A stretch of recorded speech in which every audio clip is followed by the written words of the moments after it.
Welcome to Dhatri live. Kollywood star hero Suriya గురించి ప్రత్యేకంగా పరిచయం అవసరం లేదు. స్టార్ నటుడిగా మంచి మనసున్న వ్యక్తిగా ఆయనకు తమిళంతో పాటు తెలుగులోనూ కూడా భారీ ఫ్యాన్ బేస్ ఉంది. అయితే గత కొంతకాలంగా బాక్సాఫీస్ పరంగా విజయాలేమీ లేకపోయినా సామాజిక సేవలో మాత్రం సూర్య అగ్రస్థానంలో నిలిచారు.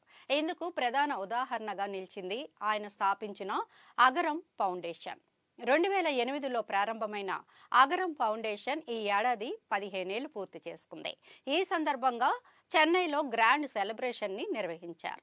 ఈ వేడుకకు సూర్యతో పాటు అతని భార్య జ్యోతిక, సోదరుడు కార్తీ, ప్రముఖ నటుడు కమల్ హాసన్, దర్శకుడు వెట్రిమారన్ తదితరులు హాజరయ్యారు.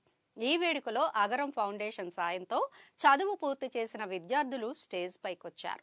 ఇప్పటి వరకు దాదాపు 8,000 మంది విద్యార్థులు అగరం సాయంతో విద్యను పూర్తి చేసుకోగా వీరిలో 1,800 మంది ఇంజనీర్లు, 51 మంది డాక్టర్లు ఉన్నారు. ఈ ఫౌండేషన్ వల్ల తమ జీవితాలు ఎలా మారిపోయాయో అందరూ వేదికపై భావోద్వేగంతో పంచుకున్నారు. ఆ క్షణంలో హీరో సూర్య ఎమోషనల్ అయ్యారు. కన్నీళ్లను ఆపుకోలేకపోయారు. ఈ సన్నివేశం ఇప్పుడు సోషల్ మీడియాలో వైరల్ అవుతోంది. అభిమానులు, నెటిజన్లు సూర్య చేస్తున్న సేవను కొనియాడుతూ ప్రశంసల వర్షాన్ని కురిపిస్తున్నారు. అగరం ఫౌండేషన్ ప్రత్యేకత ఏమిటంటే పేదలుగా, అనాథలుగా ఉన్న చిన్నారులను ఎంపిక చేసి వారికి కేజీ నుంచి పీజీ వరకు ఉచిత విద్యను అందించడం.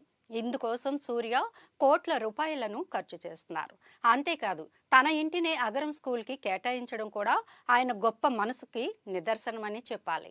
సినిమాల్లో విజయాలు, వైఫల్యాలు వస్తూ పోతూ ఉంటాయి. కానీ ఒక మంచి మనిషి చేయగలిగిన మార్పు మాత్రం చరిత్రలో నిలిచిపోతుంది. సూర్య చేస్తున్న ఈ సేవ ఎంతో మందికి ఆదర్శంగా నిలుస్తోంది. అగరం ఫౌండేషన్ ద్వారా వెలుగులోకి వచ్చిన వేలాది విద్యార్థుల జీవితాల గురించి తెలుసుకొని ప్రతి ఒక్కరూ సూర్యపై ప్రశంసల జల్లుని కురిపిస్తున్నారు.